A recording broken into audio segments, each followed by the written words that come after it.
자, 2025년 예비고일 설명회 시작해 보도록 하겠습니다. 그 홈페이지에 있는 저 시간표 확인해 주시고요. 그 다음에 거기 나와 있는 대로 특히 중학교 3학년 이제 끝났고 졸업했고 고1이 되는 학생들이기 때문에 제가 생각했을 때 이 고1은 제일 중요한 게 최대한 빨리 그 학교에 적응력이 제일 중요하거든요. 그래서 어떻게든 그 갭을 줄이기 위해서 저희가 커리큘럼을 잘 구성해 놨기 때문에 오늘은 그 커리큘럼 중심으로 설명을 좀 해보도록 하겠습니다. 그걸 이제 제일 궁금해 하시더라고요. 자, 그래서 이제 시작을 해보면 이게 지금 현재 저희 학원을 중학교부터 이렇게 쭉 보내주시는 분들이 많아갖고 연결해서 설명을 하자면 국어학원 일주일에 한 번 오지 않습니까? 지금 현재 예비 고1이라고 해서 하이 클래스 수업 이렇게 이제 부르고 있거든요. 그래서 여기 이제 또 원장님부터 이렇게 시작해갖고 쭉 이렇게 데리고 올라오는 시스템이기 때문에 요것과 이제 연결을 시켜서 설명해드리면 일주일에 한 번 지금 현행 금토일 이렇게 이제 7반이 있고 금요일 하나 6시 토요일 3개 10시 2시 6시입니다. 자, 그 다음에 이제 일요일도 역시 동일하게 3번 10시 2시 6시 이렇게 이제 진행하거든요. 그래서 이제 국어 학원이니까 수학 학원이야 뭐 일주일에 여러 번, 영어도 이제 여러 번 이렇게 가는데 국어 학원은 이렇게 이제 금토일 저희 학원은 3시간 30분 이렇게 이제 일주일에 한 번 오는 그런 학원인데 특히 이제 중학교 마치고 이제 고등학생이 처음 되는 것이고 그 다음에 이제 무엇보다 이제 다 중학교 과정 끝났고 거의 뭐 고등 과정만 준비하는 그런 기간이기 때문에 저희가 이제 요 금토일 정규 수업 빼고 무료 특강을 되게 많이 깔아놨습니다. 그래서 그런 것과 함께 제가 설명을 해드릴게요. 자, 그래서 요 강사 소개 보시면 기존의 원장님 들어가시는 하이클래스 수업은 제가 알기로 지금 토요일 2시, 일요일 2시, 일요일 6시 이렇게 이제 세 타임 진행하고 있거든요. 특히 이제 저희가 이제 겨울방학이 준비해 놓은 그 커리큘럼이 총 11주인데 요 지금 고등학생들이 해야 될 게 너무 많습니다. 그래서 일단은 이 11주를 기억하시기도 좋아요. 1월 마지막 주에 설 명절, 구정 명절이 있거든요. 그래서 그걸 이제 기점으로 그 앞부분은 6주, 그 뒤에는 5주 이렇게 저희가 이제 수능과 내신을 다 해야 되는 그런 상황이기 때문에 6주와 5주로 잘 나눠놨습니다. 그래서 앞에 6주는 먼저 수능에 집중한다. 왜? 현재 고1, 예비 고1, 수능 수업, 수능 공부 충분히 하고 고등학교 입학을 해야 됩니다. 특히 점점 요 수능 공부할 시간이 점점 줄어들거든요. 그 다음에 이제 어머님들 너무 많이 잘 아시겠지만 일단 수능과 내신 중에 고1은 내신에 많이 집중을 합니다. 그래도 수능을 꼭 해야 되는 게 요 인근 학교 국어 문제는 다 수능을 따라하고 그 다음에 이제 모의고사에 좋은 문제들을 변형을 많이 시키기 때문에 정확하게 수능 수업도 해야 되고 고1이기 때문에 이제 입학을 한 달 앞두고는 내신에 몰입을 해야 됩니다. 그래서 저희가 길긴 하지만 이름하여 선 수능 집중 후 내신 몰입 이렇게 이제 커리큘럼을 크게 두 부분으로 나눠놨습니다. 그래서 요 둘의 차이는 뭐냐? 요 수능에 집중한다 하면 뭐 문학도 하고 뭐 문법도 하고 독서도 하는 건데 워낙 독서 비중이 크기 때문에 원장님이 요 앞에 수능에 집중하는 기간에 6주 실제로 들어오십니다. 그리고 이 하이클래스 수업부터 쭉 이어져서 원장님께서 계속 수업을 해주시기 때문에 그 변화가 하나가 있다면 토요일 2시, 일요일 2시 정도만 들어오시고 일요일 6시 수업은 지금 원장님 들어가시지만 빠지는 거 제가 그거 알려드리려고 이렇게 이제 크게 두 개로 나눠놨고요. 그래서 이제 수능 집중과 내신 몰입의 가장 큰 차이는 이 부분 이제 수능에 집중하는 거니까 비문학 독서가 매주 들어가 있습니다. 그 시간표 커리큘럼 보시면 아시겠지만 자, 그 다음에 이제 입학 한 달 남겨놓고 내신에 몰입하겠다 하면 특히 올해 교과서가 바뀐다는, 출판사가 바뀐다는 그 이슈가 있긴 하지만 중요한 건 이 문법과 문학 중심의 교과서는 큰 틀에서 변하지 않았거든요. 자, 그래서 뒤에 5주는 독서 빼고 들어가는 거예요. 그래서 이제 크게 보면 요 11주 커리큘럼을 6주와 5주로 나눠서 보실 수 있어야 돼요. 됐죠? 자, 그래서 앞부분은 이 하이 클래스 수업 쭉 이어서 원장님께서 들어오시고 뒤에 이제 5주는 내신에 이제 투입되는 선생님들이 싹 붙는 거죠. 자, 그래서 이 두 번째 사진 보시면, 예, 제가 고1 팀장을 맡아서 주로 문법, 그리고 이제 문학을 진행하고 있고요. 그리고 이제 재혁쌤, 물론 이게 선생님들 다 들어오셔야 되는데, 요 재혁쌤 정도만 오늘 비문학, 요렇게 좀 가르치겠다. 그리고 저희가 깔아놓은 그 무료 특강만 4가지가 있습니다. 그래서 큰 틀에서 이해하시면, 이렇게 이제 앞에 수능에 집중하는 그 기간에 금토일 7번 중에 한 번 보내주셔갖고 수능 수업 하는 거고요. 그리고 여기다가 할 게 워낙 많으니까, 그 다음에 이제 문학 같은 경우는 양을 늘려야 되고, 학생들 뭐 과학지문 되게 어려워하거든요. 특히 이제 문학에서는 고전시가 이런 거 많이 어려워하고. 자, 그래서 여기에 특강을 4가지를 깔아놨기 때문에 그렇게 이제 잘 알고 들어오시면 됩니다. 그 다음에 이제 요즘은, 너무 할 게 많은데, 또 이제 이렇게 해서 수업을 하는데 잘 못 따라오면 하나하나 좀 일일이 좀 봐주길 원하시잖아요. 그래서 여기다 이제 클리닉 수업도 그렇게 맞춰서 짜놨습니다. 그래서 요걸 이제 제가 한꺼번에 설명을 해드릴게요. 자, 그 다음에 이제 이 뒷부분은 내신에 집중하는 기간이니까, 특히 내년에는 이슈가 출판사가 바뀌었기 때문에 저희도 좀 연습을 많이 하고 들어가는 게 좋겠죠. 그래서 아예 이 뒷부분은 출판사별 특강을 마련을 해 놓았습니다. 그래서 이제 재원생들만 들을 수 있게끔 나중에 추후 공지를 할 거고요. 그 다음에 이제 이때도 조금 뒤처지는 학생들, 조금 더 하길 원하는 학생들을 위해서 클리닉 깔아놨으니까 큰 틀에서 이렇게 봐주시면 되겠어요. 됐죠? 자, 그 다음에 이제 박예슬 선생님 같은 경우는 요때 이제 원장님이 이제 독서를 이제 여기까지 잡아주시고 뒷부분에 이제 문학 2과목 늘어나면서 문법 쭉 하는 그 커리큘럼에 투입이 됩니다. 뭔지 아시겠죠? 자, 그래서 기존에 원장님 수업 듣던 수강생들은 요거 하나 줄어드는 거 참고를 해주시면 되고, 그 다음에 이제 나머지 수업은 저희가 3과목으로 나눠놨기 때문에 이렇게 이제 3명의 선생님들이 나눠서 들어가는 구조입니다. 그래서 금요일, 토요일, 일요일 어느 수업을 보내주시던 간에 교재와 과제나 뭐 무슨 모의고사 같이 다 동일하고요. 그 다음에 선생님들만 조금씩 다른 구조라 저희가 이제 시간표에서 그 선생님들 성함 위주로 이렇게 이제 배치를 해놨고요. 됐죠? 자, 그 다음에, 예, 요거는 담당 강사가 직접 설명을 하는 게 제일 좋을 것 같아서 요 오늘 참석해 주신 분들은 요렇게 이제 이게 책이 중등부, 고등부예요. 중등부는 색깔이 아주 딱 맞죠. 그죠? 이제 이게 여러분 그 자제분들의 미래입니다. 이게 어두워요. 그래서 요 어두운 부분을 펴주셔서 어디를 보시면 되냐면, 예, 고1 커리큘럼 안내는 페이지 불러드릴게요. 29페이지부터 시작입니다. 그래서 이제 29페이지에 보시면, 이제 걔가 앞에 제가 주로 설명해 놓은 부분이 일주일에 한 번 온다. 근데 이제 방학 때는 절대 일주일에 한 번만 보내주시면 안 됩니다. 됐죠? 특히 이제 중등 과정과 고등 과정의 국어는 특히 엄청난 차이가 있기 때문에 오늘 그걸 제가 위주로 설명을 해드릴 것이고, 그 다음에 이제 박재혁 선생님께서 요 비문학을 주로 담당해 주시고, 그 다음에 이제 저 무료 특강 2개, 재혁 선생님이 2개를 맡아주시기 때문에 그 설명을 해 주실 거예요. 자, 그래서 어디를 보시면 되냐면, 예, 32페이지에. 그리고 이제 작년과 또 다르게 저희가 이 수업을 펼쳐놓은 게, 요즘은 워낙 그 컨디션들이 학생들이 다 개별적이고 다 달라서 원래 저희가 이 4개 수업 다 듣지 말라고 요렇게 2개 같은 시간, 요렇게 2개 같은 시간, 요렇게 해서 4개 중에 한 2개 정도만 꼭 듣게 했거든요.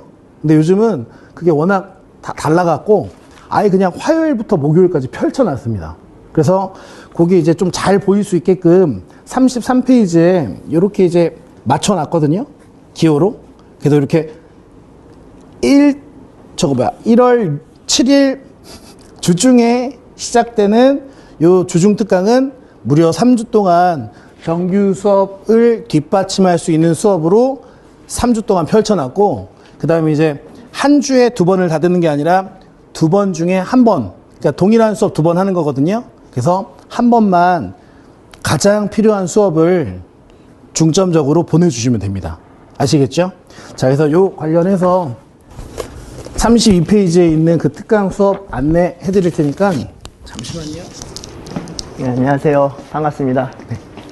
오늘도 많이 오는데 좀 오시느라 힘들었을 것 같은데, 신청하신 분은 꽤 많으신데 좀 날씨가 그래서 그러신 것 같은데, 대신에 이제 지금 온라인으로 좀 보시는 분도 있어 하니까 여기 계신 분한테도 말씀드리는 거지만 그냥 같이 해서 말씀드리겠습니다. 그래서 아까 제가 이제 소개받았지만 이제 독서과정 선수능반 수업 맡은 박지혁 강사고요. 그 사실 시간표 보시면 알 텐데 원장님도 지금 들어오십니다, 그 수업을. 그래서 원장님이 우선 어떤 커리큘럼을 짜셨는지를 제가 대신 좀 짧게 설명드리고, 그 다음에 이제 읽기의 어떤 방법, 주 포인트가 되는 거, 그걸 이제 핵심만 딱 찍어서 말씀드리겠습니다. 이제 아이들이 지금 이제 중학교 때 뭐 독서라는 거 해서 뭐 책도 좀 읽고, 그죠? 여러 가지 했습니다. 근데 고등학교 수능에 독서 하면 좀 달라요, 아시겠지만. 그러니까 예를 들면은 뭐 이제 요즘엔 그런 말씀 하시는 분 거의 없는데, 뭐 사설을 많이 읽히면 된다? 그쵸? 들어보셨죠? 뭐 아니면 뭐 그냥 아무거나 읽으면 된다. 그러니까 아무거나 읽으면 좋은 건 하나 있어요. 자동적으로 속독이 됩니다. 그것도 무시는 못 하는데, 실제 그게 왜 연관이 크게 있냐? 그건 좀 아니거든요, 사실은. 그러니까 아닌 이유 중에 하나 말씀드리면, 여기 이제 소개할 텐데, 약간 좀 그 뭐랄까, 글의 성격이 다릅니다. 아시겠지만 사설 같은 경우는 굉장히 그 신문사의 논점이 강하죠. 근데 사실은 알겠지만 수능에 나오는 지문은 다 설명문이에요. 설명하는 글에서의 논지를, 그러니까 요지를 파악하는 거랑 어떤 주장하는 그 글에서의 어떤 주장을 보는 건 다른 거거든요. 그러니까 이제 약간 아이들이 이제 이런 이제 수능에 맞는 지문을 좀 읽는 연습을 해야 되는데, 이제 솔직한 말씀으로 지금 예비고일이 무슨 당장 뭐 수능 비문학에 뭐 문제풀이법을 익힌다던가, 뭐 문제풀이 스킬을 다 익힌다? 그런 거는 좀 아니라고 봅니다. 정말 이제 읽는 게 뭐냐, 수능에 맞는 그런 걸 좀 생각해야 되는데, 우선 이제 먼저 그 원장님이 정하신 커리큘럼은 사실 이제 고3 지문이거든요. 근데 교재를 받으면 아실 텐데 고3 수능 지문이나 평가원 모의고사 지문입니다. 그럼 이제 일부 생각하시는 게, 아니 무슨 애가 고1 올라가는데 벌써 고3 지문이냐? 이렇게 생각하실 텐데, 뭐 아시겠지만 원장님 지금 거의 한 30년을 지금 수능을 수업하신 분이고, 그래서 원장님이 이제 독서의 그 수능 흐름을 다 아시기 때문에 수능에서 이제 아시겠지만 빈출되는 이 국어학원인데 좀 테마를 하겠습니다. 어떤 테마라고 하는 게 있습니다. 뭐 예를 들면 경제 같은 경우는 아시겠지만 뭐 금리라던가, 그쵸? 철학 같은 경우도 뭐 수많은 철학자가 나오지만 일관된 어떤 철학의 사조가 있어요. 그걸 다 이제 선별하셔가지고 그거 중에서 이제 난이도가 또 너무 높으면 아이들이 풀기 힘들겠죠. 근데 좀 다행인 거는 지금 아이들 수준에서 2005년도에서 한 11년도 사이, 그 당시에 어떤 수능 중에 짧은 지문이 있습니다. 읽기가 조금은 괜찮은 이제 그런 지문들을 좀 이제 엄선하셔가지고 이 교재를 만들었거든요. 그래서 원장님이 사실 이제 중등 지금 하이 클래스도 마찬가지인데, 이 어떤 그 영역들의 어떤 기본적인 뭐 테마, 원리, 이런 것들을 좀 이제 소개해 주는 거예요. 그게 사실은 학년이 올라갈 때는 거의 불가능합니다, 소화하기가.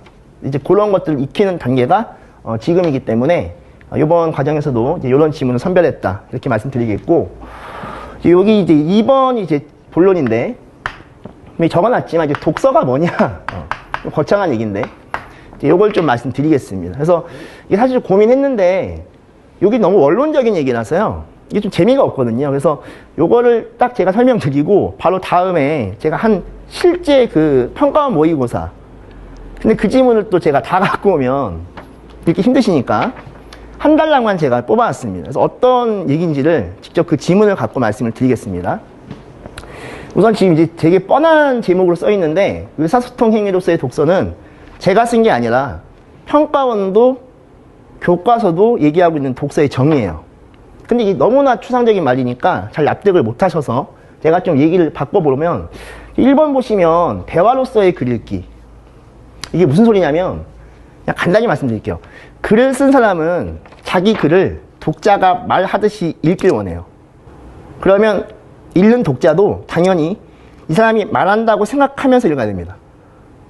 되게 뻔한 소리 같은데 무슨 말이냐면 이게 지문이라 치면 아이들이 그냥 읽어요. 물론 뭐 영어 수학이 찌들고 하니까 그렇긴 하겠지만 그냥 읽습니다. 그냥 주어진 뭐 문자라고 읽어요.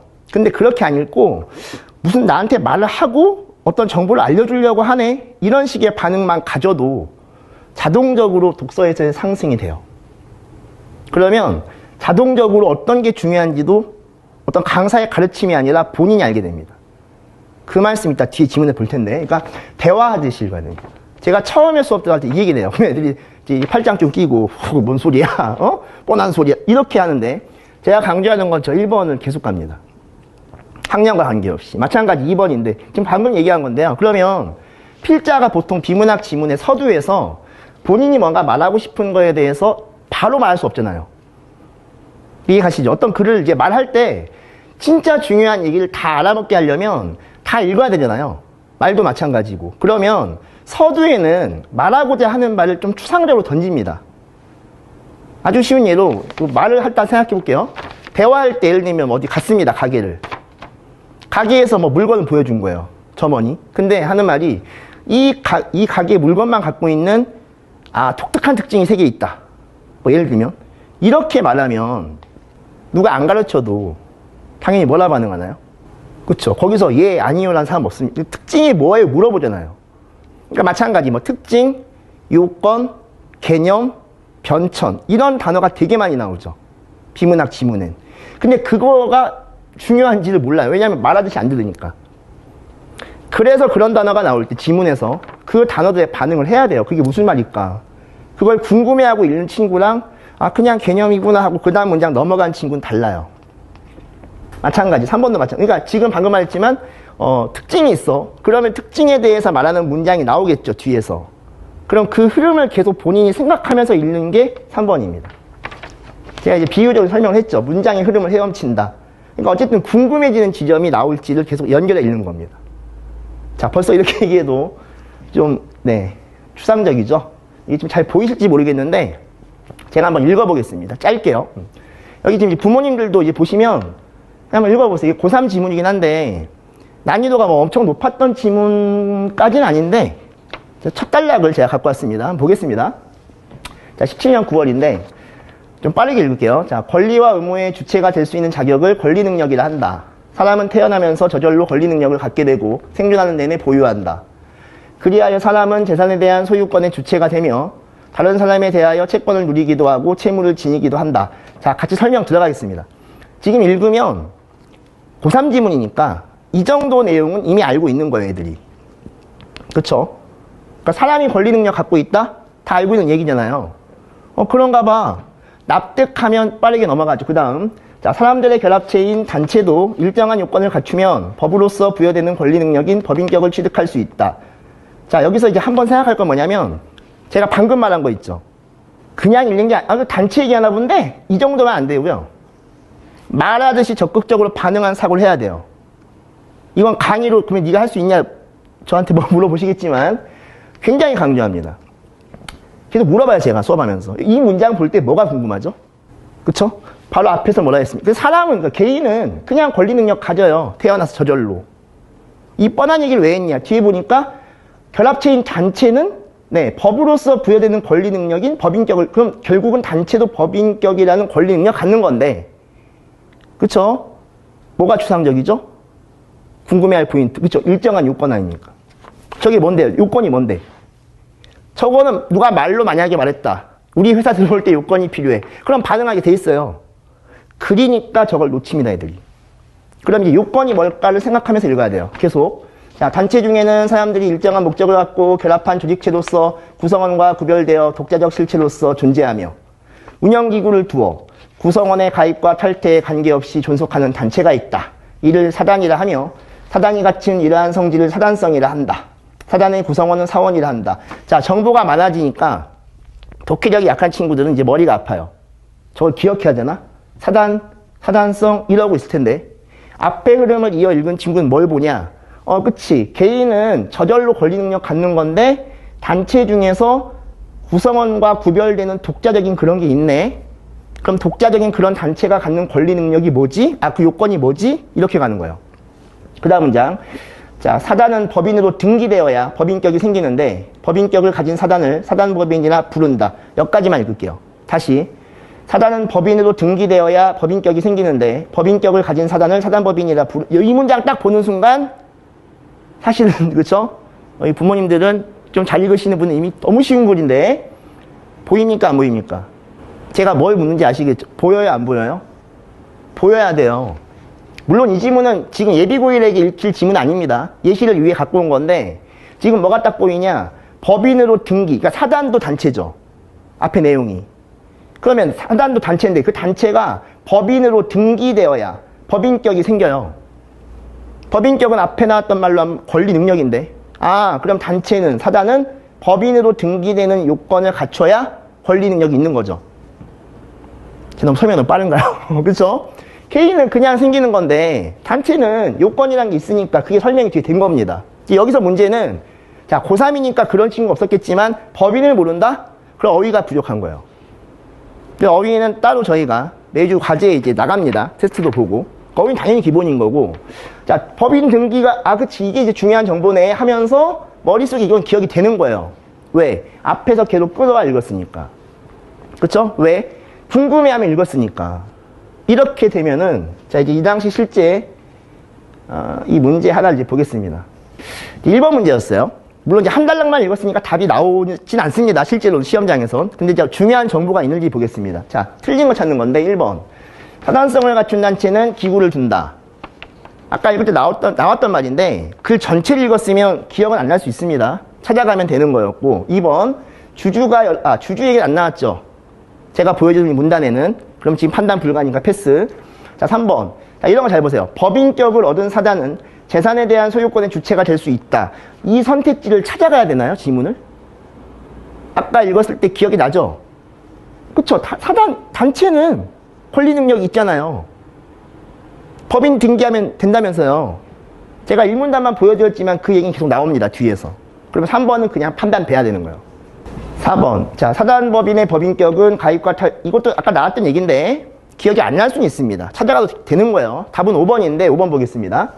자, 사람들이 결합한 단체의 권리와 의무를 누릴 수 있는 자격을 주는 제도가 사단이다? 아니죠. 이미 아까 나왔잖아요. 그 일정한 요건. 그러니까 단체가 일정한 요건을 갖춰야 법인격, 권리 능력 생기는데 그게 뭐였나요? 아까 법인 등기 아닙니까? 답이 5번이죠.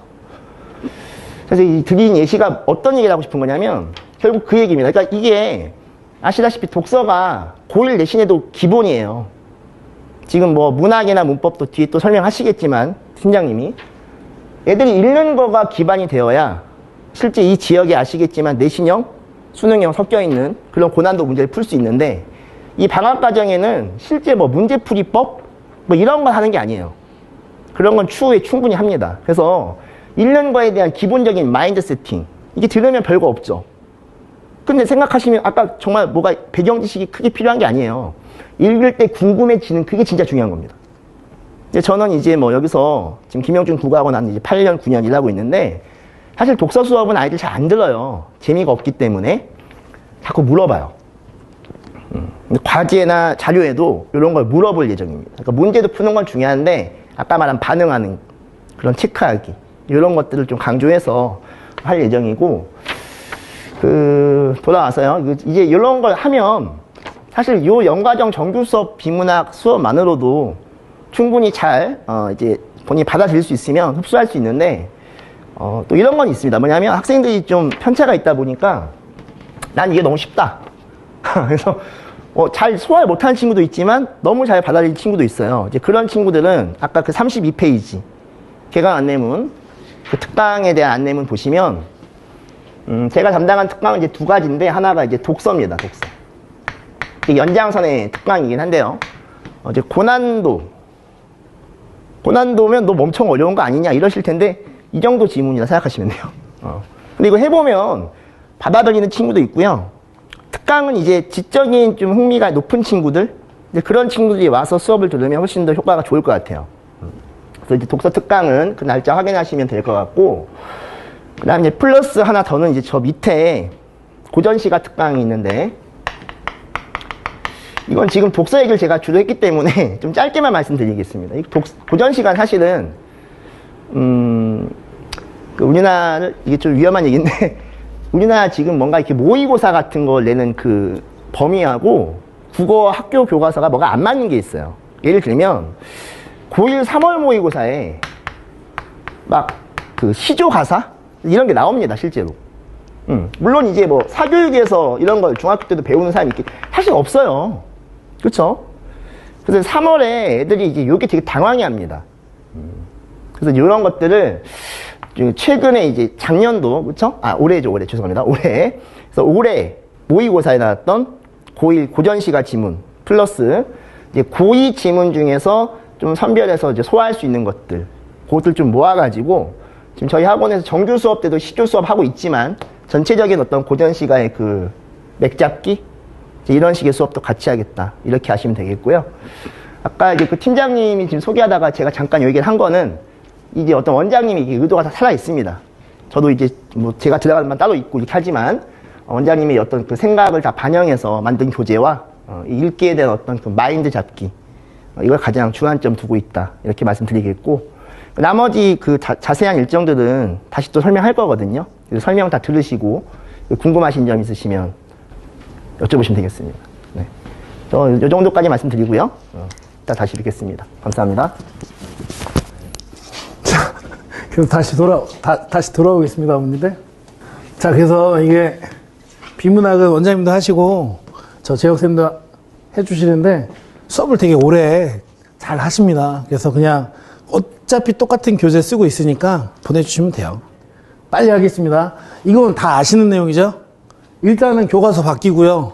이게 제가 교과서 이제 목록도 보고 그 이전 교과서랑 비교를 해보는데 크게 차이는 안 나고 결국 문법과 문학이 중요합니다.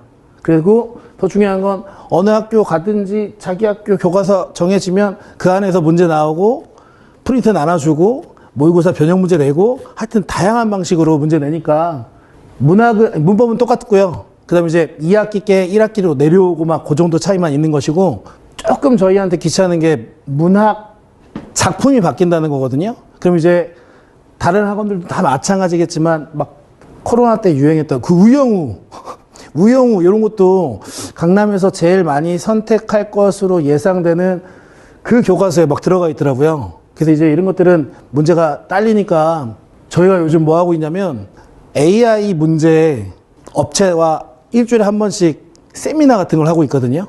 그래서 그 AI로 문제 뽑아내는 양이 엄청나게 많으니까 그런 식으로 이제 좀 낯선 작품들은 문제를 공수할 것 같아요. 그래서 요거는 이제 그 이전과 비교해 보자면 문법과 문학 워낙 내신에서는 중요하고, 작품 좀 바뀌는 거 뭐 그 정도만 저희가 문제를 잘 모아갖고 애들 풀리면 될 것 같습니다. 그 다음에 이제 이 9등급제 폐지 5등급제로 개편되는 것도 다 아시죠? 이게 이제 학교 교육 정상화 이런 목적으로 바뀌게 됐는데 어찌됐건 2등급 안에는 무조건 들어와야 됩니다. 그리고 저희의 예측이고 예상이지만 항상 저희는 예측하고 예상하고 그 안에서 막 시뮬레이션 돌려야 되잖아요. 첫 번째, 그러니까 1학기 중간 기말 끝나고 성적표 받으면 수능으로 이제 대학을 가보겠다 하는 학생들도 예년과 다르게 좀 많이 양산이 될 것 같아요. 그래서 저희가 미리미리 준비를 해야 되기 때문에 아예 수능 시작반이라고 해서 올해부터 빨리 좀 개강을 해서 우리도 프로그램을 좀 갖춰놓자 해서 갖춰놨는데, 중요한 건 일단 내신으로 학종으로 대학을 갈 수 있게끔 일단은 마련을 해놓고 그 다음에 이제 여름방학 때 추이를 좀 보면 될 것 같습니다. 그 다음에 현재 지금 고1 학생들은 이것도 지금 개편해서 요 공통국어 1이 1학기, 공통국어 2가 1학년 2학기. 그래서 이건 이 첫 번째 시험에서 결정이 될 것 같아요. 그리고 이제 2학년 올라가면 이제 문학 원래는 화법과 작문, 그 다음에 독서, 엄매해서 선택 과목이었는데 지금 현행 고1 학생들은 예전처럼 다 공부를 해야 됩니다. 그래서 할 건 더 많아져 갖고 결국은 다 해야 된다는 소리죠. 그리고 이제 1학년 내신이 워낙 중요한데 요 안에서 결정이 될 거고요. 그리고 이제 2학년 올라가면 문학, 그리고 이제 좀 특이한 지점이, 물론 이제 수능 문제를 어떻게 내고 봐야 되지만 아직 교과서는 이건 안 나왔거든요. 근데 이제 이 부분은 원래 문법에다가 화법이 붙어버렸고, 그 다음에 비문학 독서인데 거기에 작문이 붙어버렸어요.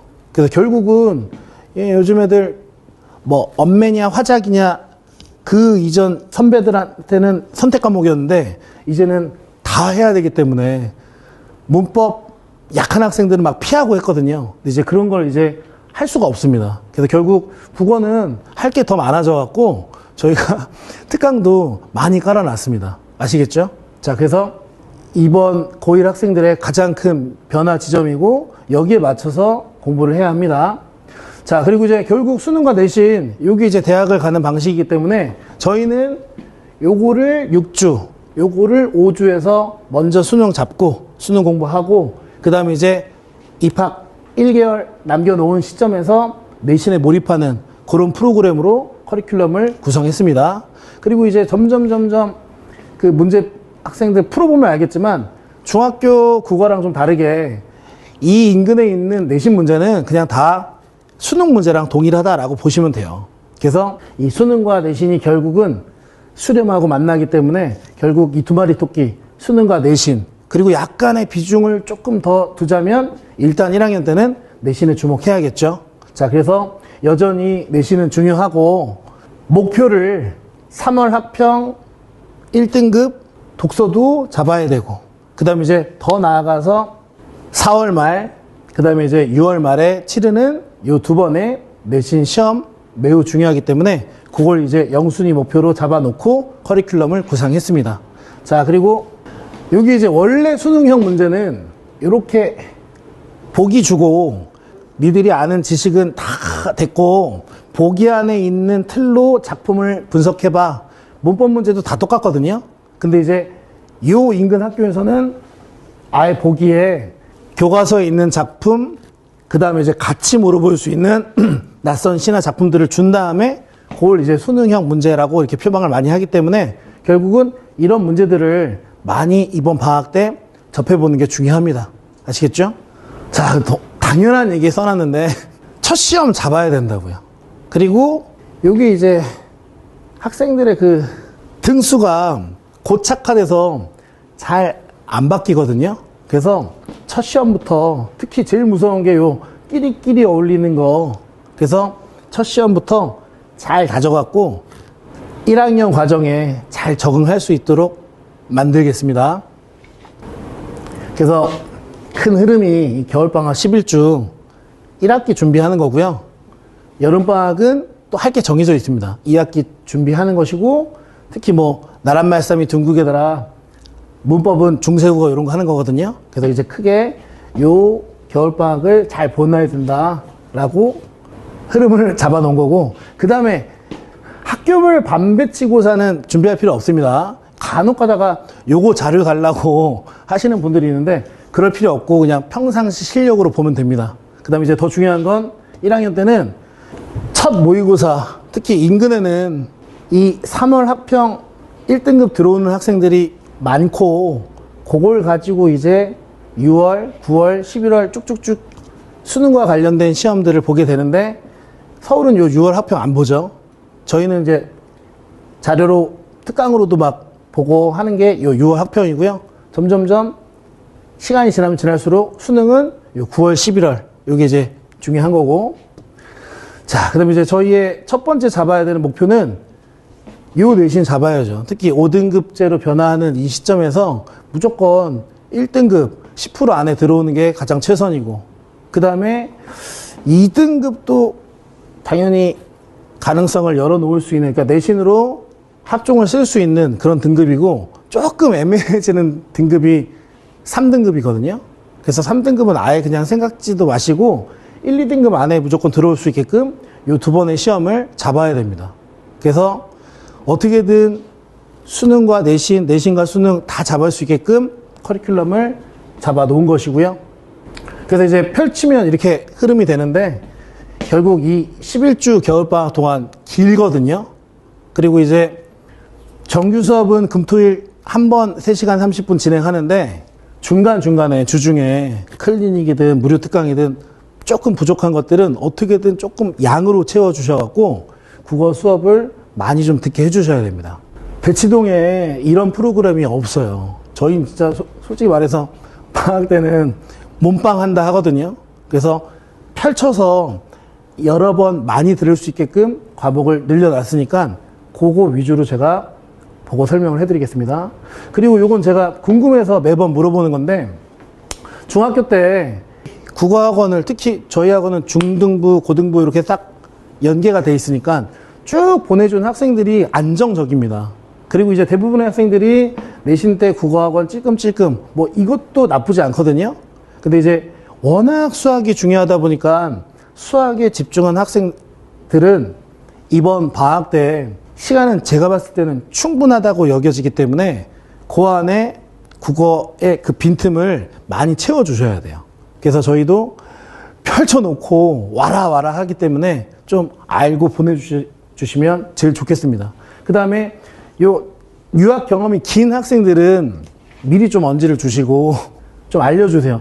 이해력이 엄청나게 좋은데 뭔가 그 빈틈이 좀 많은 학생들이기 때문에 요건 이제 이런 경험이 좀 길다, 좀 특수성이 있다 하면 미리 알려달라고 이렇게 적어 놓은 겁니다. 아시겠죠? 자, 그래서 이건 학생들이 알아야 되는 부분인데 일단 고등국어는 특히 1학년 때 문법이 굉장히 중요하고요. 매번 시험을 볼 때마다 음운, 단어, 문장, 그리고 이제 2학기 넘어가면 국어, 역사, 중세국어까지 매번 시험 볼 때마다 한 30문제면 한 10문제 정도는 문법 문제 풀어야 된다라고 아시면 돼요. 그 다음에 특히 바뀐 교과서는 제가 띡 들여다보니까 이 문법의 비중이 되게 커졌거든요.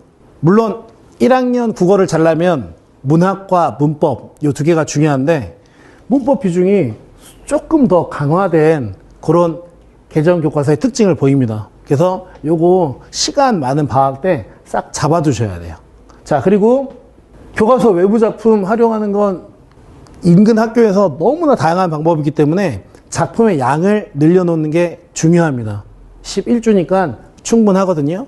그리고 이제 애들이 어려워하는 건 정해져 있어서 고전, 시가 이런 것들 이제 좀 많이 봐야 되고, 그 다음에 이제 비문학 같은 경우는 과학, 기술 이런 거 참 많이 까다로워 하거든요. 그래서 그런 것들을 특강을 통해서 잡아 주셔야 됩니다. 그 다음에 요 고전 문법은 여름방학 때 해도 됩니다.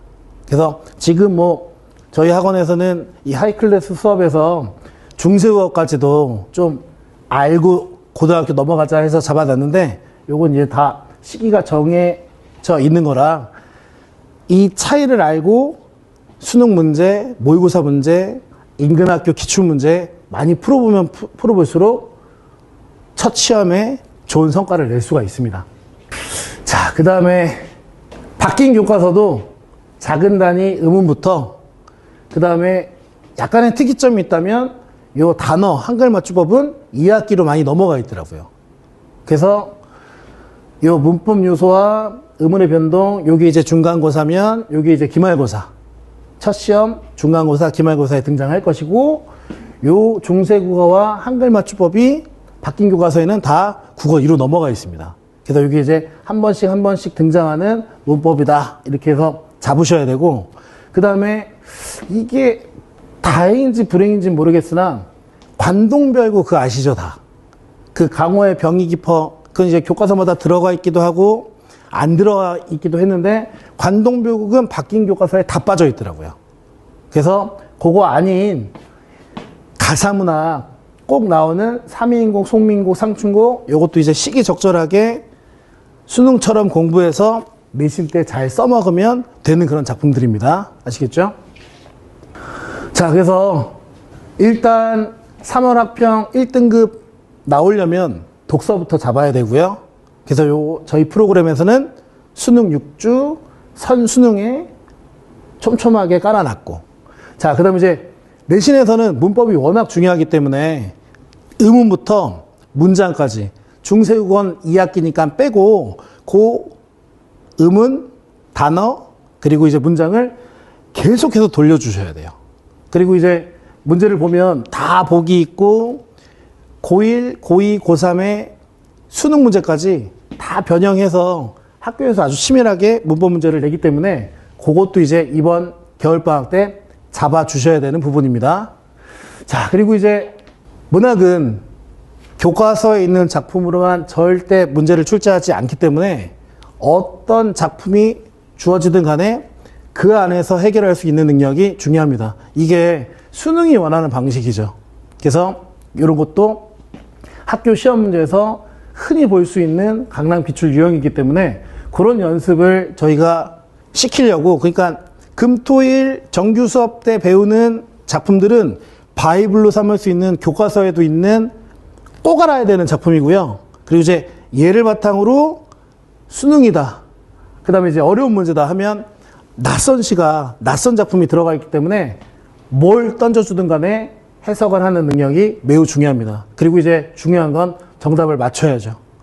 자, 그리고 이제 고전문학 많이 하면 할수록 좋고, 그 다음에 저희가 일주일에 한 번 오는 그런 국어학원이고 과목을 많이 늘리면 좋은데 그럴 수가 없기 때문에 시조 같은 경우는 동영상으로, 특히 요즘 같은 시대에 집에서도 영상을 좀 보고 학습을 할 수 있잖아요.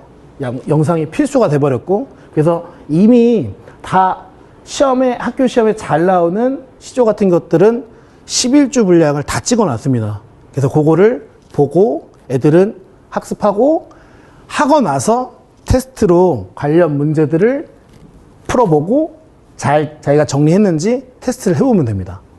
자, 그리고 이제 새로운 유형 문제 적응을 위해서 정규 수업과 그 다음에 이제 정규 수업을 심화시킬 수 있는 특강 수업, 그리고 안 된다 하면 클리닉 보내주시면 되는 거예요. 그래서 이렇게 한 3파트 정도로 촘촘하게 잡아놨으니까 알고 보내주시면 되겠습니다.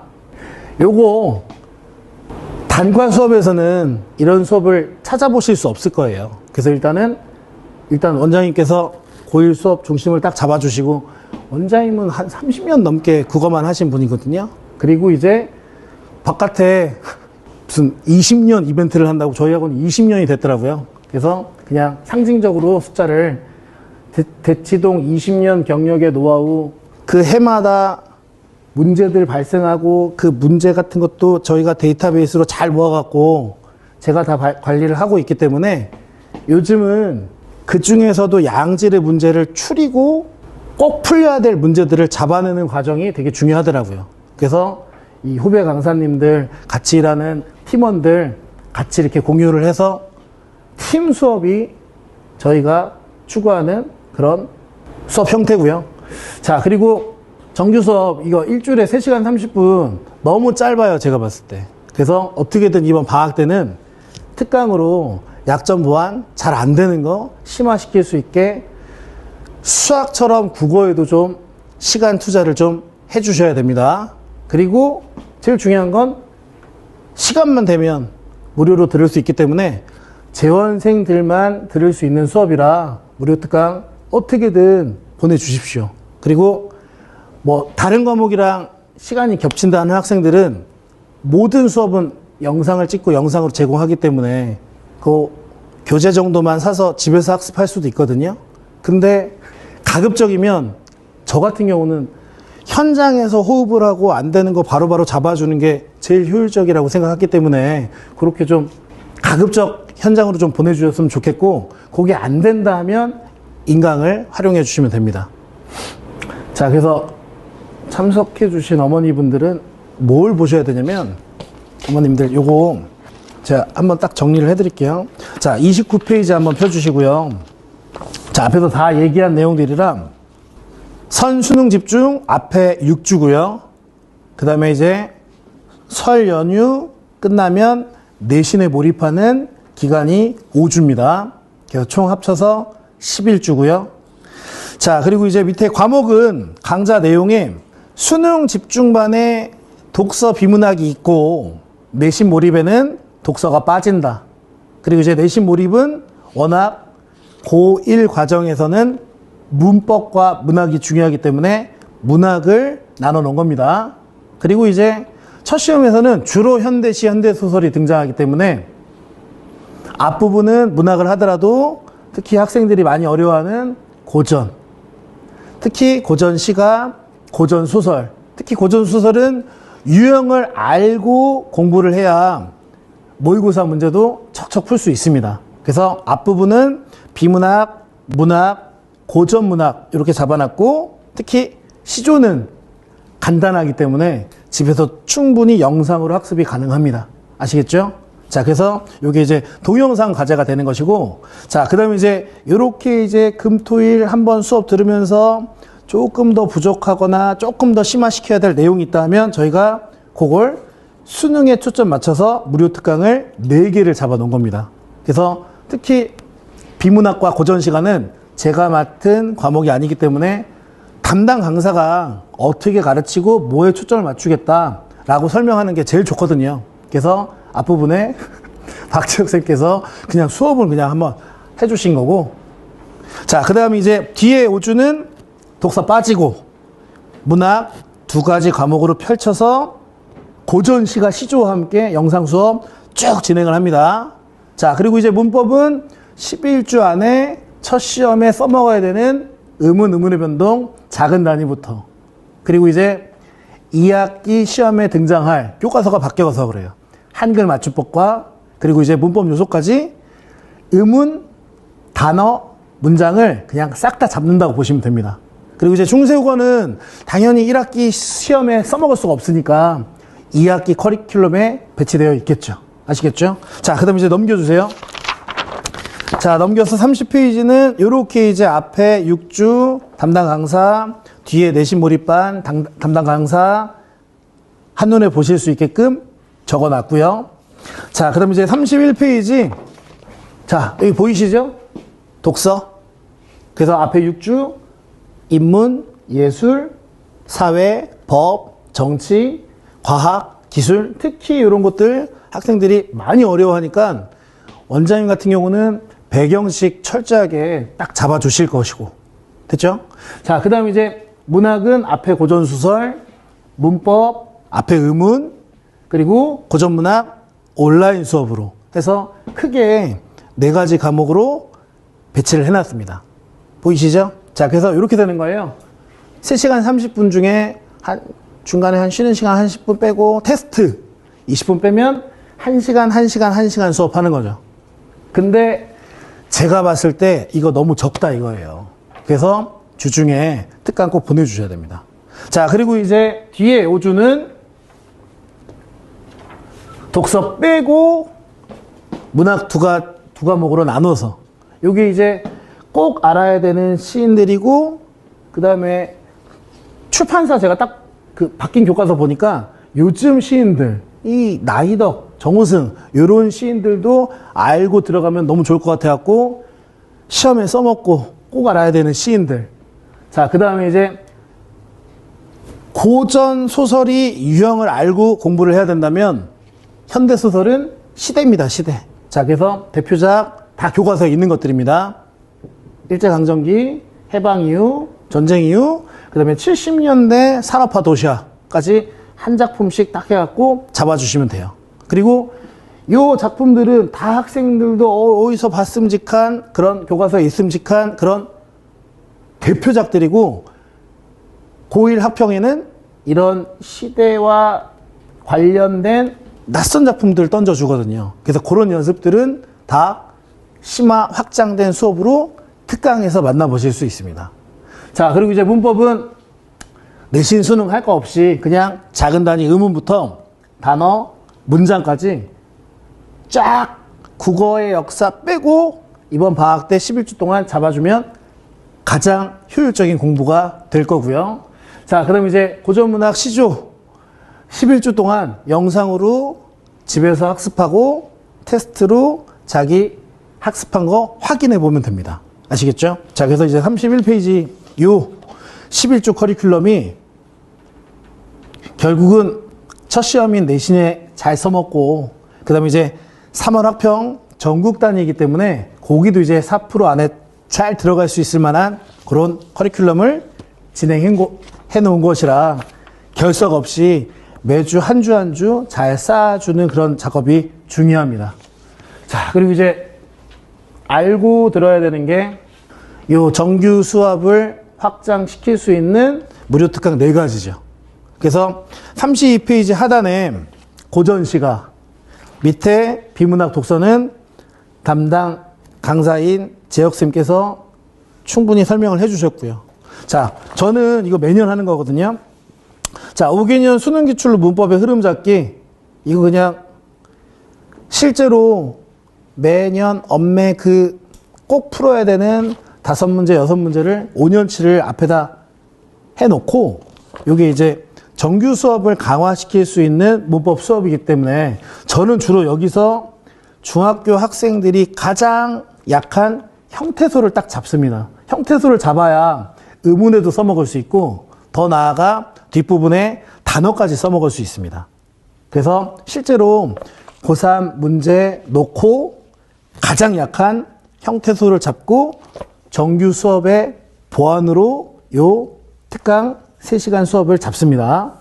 자, 그리고 이 수능 현대문학, 수능 고전문학은 앞에 6주에 특히 이 구정 연휴 전에 3주 동안 이루어지는 수업이라 그냥 올해는 고1, 고2 최근에 나왔던 그 낯선 작품들을 모아놓고 3주 동안 수업을 하려고요.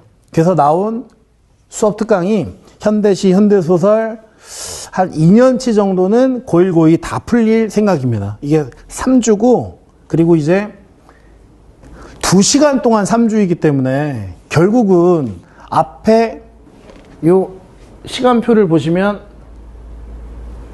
비문학 6시간 수업하는 거지 않습니까? 다 똑같이 6주니까 1시간씩 6시간이잖아요. 그 6시간만큼 특강 시간으로 잡아놓은 거예요. 그래서 조금 더 주중에 와서 집중할 수 있게끔 조금 더 낯선 시를 보고, 낯선 작품을 보고, 그 다음에 고전 시가도 기본을 잡을 수 있게끔 23, 24학년도 고1, 고2 학력평가를 그냥 제대로 풀리려고 합니다. 그래서 여기 이제 특히 생소한, 그러니까 배우지 않은 작품들을 어떻게 접근해야 되는지 잘 모르겠다 하는 학생들은 꼭 필수적으로 들어야 되는 그런 수업이고요. 자, 그 다음에 이제 밑에 비문학 독서, 워낙 어려워들 하니까 그 진입 장벽을 낮추기 위해서 그 독서 강의도 잡아놨으니까 작년과 다르게 안 겹치게 정말 욕심만 갖고 있으면 다 들을 수 있을 정도로 2번씩 잘 배치를 해놨으니까 오른쪽 33페이지에 펼쳐진 시간표를 보시고 시간 되는지부터 체크해 주신 다음에 가장 약점이 되는 그 영역을 보완해 주시면 됩니다. 아시겠죠? 자, 그래서 이렇게 이제 1월 특강, 그 다음에 이제 정규 커리큘럼은 이렇게 33페이지까지 넣어 놓은 것이고, 자, 그 다음에 34페이지 교과서가 바뀌는 이슈가 있기 때문에 그 바뀐 교과서를 미리 훑어보고 볼 수 있는 그런 특강은 2월 달에 저희가 계획을 해놨습니다. 그리고 이제 요 밑에 있는 이 내신 대비가 가능한 학교는 다 인근에 있는 학교들이고요. 저희가 수년간 요 내신 대비를 하면서 학교에 대한 그 문제도 데이터베이스로 다 가지고 있고, 그 다음에 저희가 잘 할 수 있는 학교들만 적어놨는데, 요게 이제 1월 달에 수업을 하고 나면 어느 정도 이제 매년마다 조금씩 변화가 생길 수 있잖아요. 그래서 그런 변화 가능성 정도만 제외하고는 저희가 꼭 해야 되는 그런 고등학교들을 적어 놓은 것이기 때문에 조금 1월 달에 규모를 봤는데 요 학교 좀 많이 모였네 하는 학교들은 학교별로도 그 출판사 특강을 진행할 수도 있을 것 같아요. 자, 그래서 요 인근에 있는 학교들, 저희가 내신 담당 하는 학교들, 물론 약간의 변경 가능성이 있지만 적어 놓고 출판사별 맛보기 특강을 진행하겠습니다. 자, 자, 그 다음에 이제 35페이지, 요것도 이제 매년 조금씩 다르긴 한데, 이 클리닉은 여러 형태의 수업을 저희가 해봤거든요. 근데 성적이 안 되는 학생들을 복습시키는 클리닉을 하면 매번 똑같은 학생들만 오더라고요. 그래서 차라리 그런 학생들은 요 클리닉을 한 이후에 좀 남겨서 과제지 꺼내봐라. 뭐가 좀 잘 안 되니 하고 1대1로 그렇게 이제 하는 시간을 갖고 그냥 공식적으로 이렇게 디테일하게 2주차 수업을 마친 후는 이런 걸 수업하겠다 해서 1시간씩 더 잡아놓은 거거든요. 그래서 이것도 이제 아예 작년에 한번 돌려놓은 경험이 있기 때문에 이거 이제 학생들이 보고 그 전 주차 수업에서 했던 거 잘 안 된다 하면 알아서 오면 되는 거예요. 물론 저희는 알아서 와라 하면 안 되기 때문에 잘 안 오기 때문에 매주 보는 테스트 성적에 커트라인보다 낮으면 좀 약간 압박을 주는 거죠. 그래서 학부모님들한테 제 시험이 걸렸다 하면 그 밑에 보면 70점 미만인 학생들은 클리닉에 반드시 참여하라 라고 이렇게 유도를 하고 있으니까 이것도 이제 금, 토일이 아닌 수요일, 목요일 주 중에 진행할 예정이니까 이것도 이제 미리 알고 그때 테스트 점수 받아보시면서 클리닉 가야겠더라 라고 유도만 해주시면 됩니다. 그래서 크게 11주는 금, 토일 정규 수업 3시간 30분에 무료 특강 4가지로 약한 거 보완을 해주시고 그래도 안 된다 하면 클리닉도 하나하나씩 보내주시면 됩니다. 그래서 이렇게 해서 6주, 5주 나눠서 좀 설명을 해봤고요. 자, 그 다음에 36페이지는 요거 이제 시조예요, 영상. 그래서 이제 조금 빡빡한 데는 영상이 한 1시간까지도 나오는데 웬만하면 한 3, 40분 분량의 그 영상을 집에서 학습하고 그 다음에 저는 검사하는 사람이니까 필기를 해와라 이렇게 하는 것이고 그 다음에 이제 테스트로 특히 이 시조는 학교에서 수업도 안 하는데 그냥 선택지 5개로 깔아 놓는 그런 방식이 워낙 많기 때문에 그거 그냥 하나하나 이 시조도 요즘 많이 쓰는 방식이 낯선 것들 처음 보는 그런 시조들도 어떻게든 막 찾아갖고 내버리는데 제일 중요한 건 바이블로 삼을 수 있는 100개의 시조를 표현법부터 주제, 그 다음에 이제 시대까지 딱 잡아갖고 학습을 시키면 그 낯선 시조도 다 적응이 가능하더라고요. 그래서 요건 이제 영상으로 매주 조금씩 진행하는 분량이니까 알고 준비해서 테스트까지 보면 되겠습니다. 자, 그리고 이제 37페이지는 전체적인 연간 커리큘럼. 그래서 메뉴의 연과정이 1, 2월 11주 커리큘럼이 되겠고요. 그 다음에 이제 이 11주 커리큘럼 끝나면 3월 둘째 주부터 바로 학교별로 내신 들어갑니다.